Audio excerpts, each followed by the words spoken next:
In Korean folklore, there are demons that walk among us. Some lives in the river, and if you're not careful,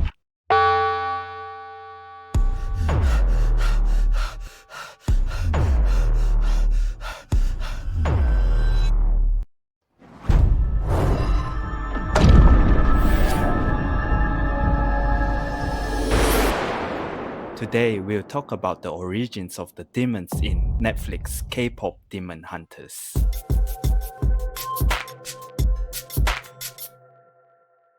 In Korean, Saja means lion, but it also appears in Choseung Saja, meaning underworld messenger. In the folklore, Choseung Saja are the soul guides or grim reapers of the afterlife. Choseung means afterworld and Saja means messenger, hence underworld messenger. These figures are not evil themselves, but act as a soul guides, escorting the dead to the afterlife. They are usually portrayed wearing black hanboks. Thus, the name Saja Boys evokes a dual imagery, the strength of the lion and the role of a Grim Reaper. In Korean culture, lion-like guardians are traditionally seen as powerful protectors. The mythical Haete, a lion-dog creature, symbolizes justice and protection, guarding palaces and sacred sites. Statues of the Haete stand at the Gyeongbokgung Palace to ward off evil, reflecting the lion's status as a guardian. By naming a group Saja, one conjures both this protective lion imagery and the solemn messenger of death. We all know that the Saja Boys don't just represent ancient folklore, they are also modern K-pop idols. Like many real-life K-pop groups, the Saja Boys have perfectly synchronized choreography, flawless visuals, and carefully curated personas. In the K-pop industry, every member in the group has a role not just on stage, but in the emotional architecture of the group. It's not enough to sing well or dance sharply, you have to embody a character. There are identities carefully crafted by management teams to appeal to specific fans' fantasies, which consists of first, the leader, the dependent, composed, and the pillar of the group, just like Jinu Saja. The maknae, which is the youngest, usually cute and innocent, which can be seen in Baby Saja. The visuals, which are always strikingly attractive, the face of the group, or in this case, maybe with his abs, which is Baby Saja. And the mysterious one, usually quiet, maybe a little bit cold, which can be seen in Mystery Saja. And lastly, the sexy one, which can be seen with all the hearts around him, which is Romance Saja. Their visuals are stunning, but there's a darkness in their eyes. Like many boy bands, the Saja Boys straddle the line between idol and entity. In the movie, they are beloved, worshipped, but beneath the stardom lies something otherworldly. Their group's unity reflects the traditional boy band's brotherhood, but their silence, their stares, hint at a duty far beyond the stages. And this mirrors the K-pop industry too. Many fans joke about idols being not human or too perfect, too disciplined. Some say that they belong to the company more than to themselves. In K-pop Demon Hunters, this idea is taken literally. The Saja Boys don't just belong to themselves, they are bounded by Gwima.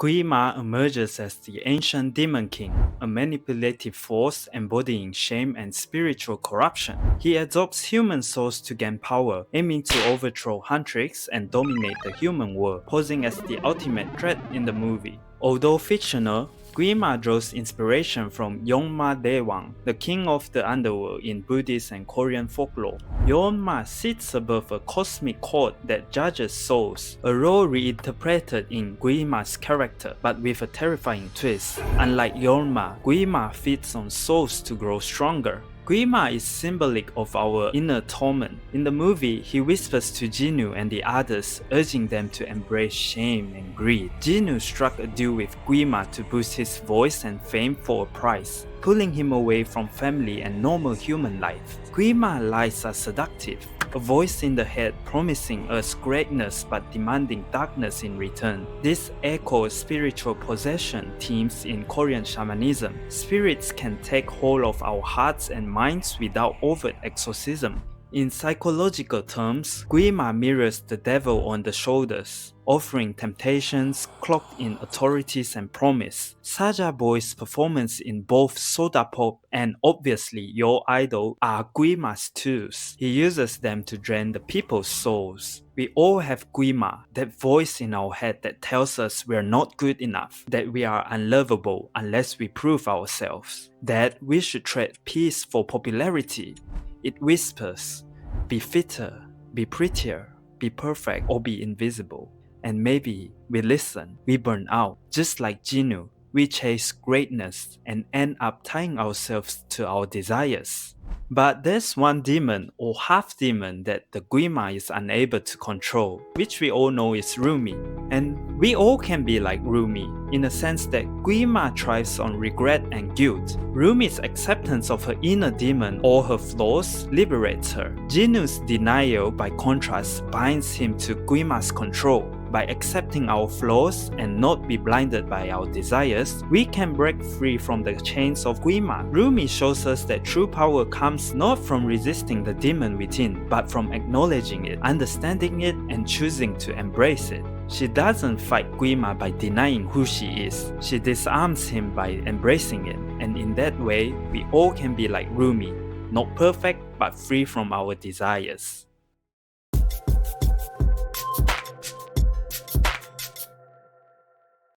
Firstly, we have the Dokkebi, which are often called Korean goblins or trickster spirits. They are natural spirits, not ghosts of the dead. Folklore says Dokkebi arise when objects, often discarded or stained with blood, become animated by a spirit. Dokkebi are mischievous. They enjoy pranks, games, and challenges. A common tale says they love to challenge travelers to a wrestling match, and they can only be best by exploiting tricks. They possess magical items like the Dokkebi Bangmangi, which are the clubs that we can see in the movie. These spirits can be helpful, rewarding kind people with treasures or good luck, or they can be spiteful, causing illness or mischief if insulted. So, traditional rituals even offer foods like red bean cakes to appease them.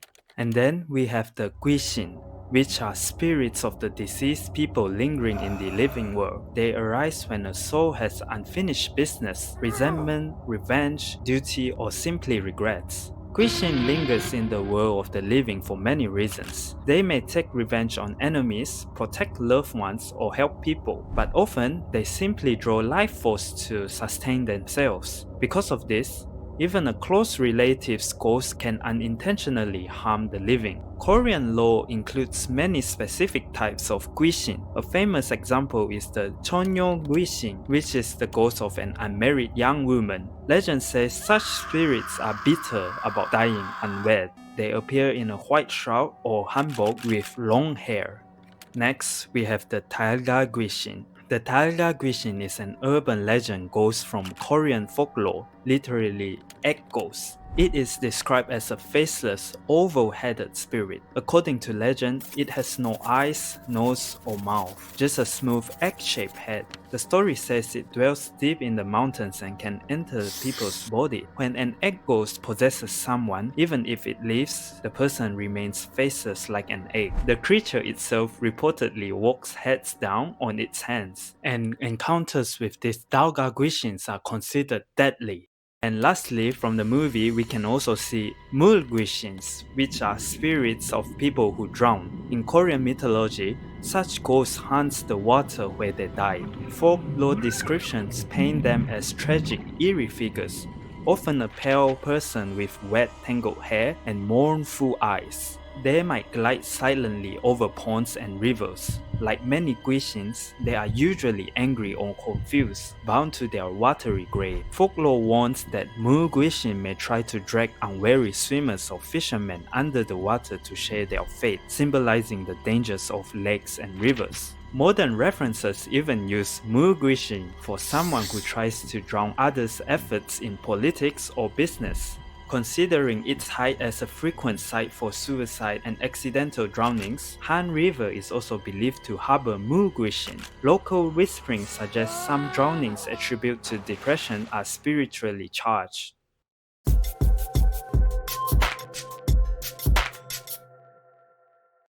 In Korean folk art and tales, the tiger and the magpie are pet symbols. Traditionally, the tiger is a powerful mountain spirit, while the magpie is a cheerful omen of good news. Folk paintings often show a friendly-looking tiger with a white green and a chipper magpie on a pine tree. This whimsical pairing comes from a classical story, which goes, long ago, in the deep Korean mountains, a tiger wandered the forest in search of food. Tired and starving, he stumbled into a muddy pit and became hopelessly stuck. A woodcutter passing by heard the cries and peered into the pit. Feeling sympathy for the trapped beast, he gathered his strength and helped the tiger climb out. As soon as the tiger was free, his true nature showed. Despite being safe, he turned on the woodcutter, ready to make him a meal. The man protested, shocked by the betrayal, and so they agreed to let others decide what was fair. First, they asked an old tree. The tree, worn down by years of axe marks and human neglect, sided with the tiger. Next, they approached an ox, which is beaten down and tired from a life of labor. It too agreed. From their view, humans have never been kind. In desperation, the woodcutter turned to a magpie for a final option. Instead of answering right away, the magpie asked to see how the woodcutter had helped the tiger escape. Eager to prove the point, the tiger leapt back into the pit to reenact the rescue, but this time no one came to help. The magpie simply nodded and told the woodcutter to walk away, leaving the tiger stuck once more. This story became one of the most iconic scenes in Korean folk art, the tiger and the magpie. But in the art, the tiger is no longer fierce. He's clumsy, even comical, always with a grin, while the magpie watches knowingly from above. Well, the lesson here is that brute strength without wisdom can be foolish. In the world of K-pop demon hunters, not every ghost is evil, not every demon is loud, and not every idol is what they seem. Some chase fame until it destroys them, but some find freedom. Rumi reminds us that our demons only have the power when we pretend they're not there. By naming them, facing them, and forgiving them, we take back control, not to be perfect, but to be whole. And maybe that's the real exorcism, a moment of honesty with ourselves. We all have Gwima. The question is, are you running from it, or are you ready to face it? Well, let me know in the comments below what kind of voice are you hearing. And as always, have a great one and peace out.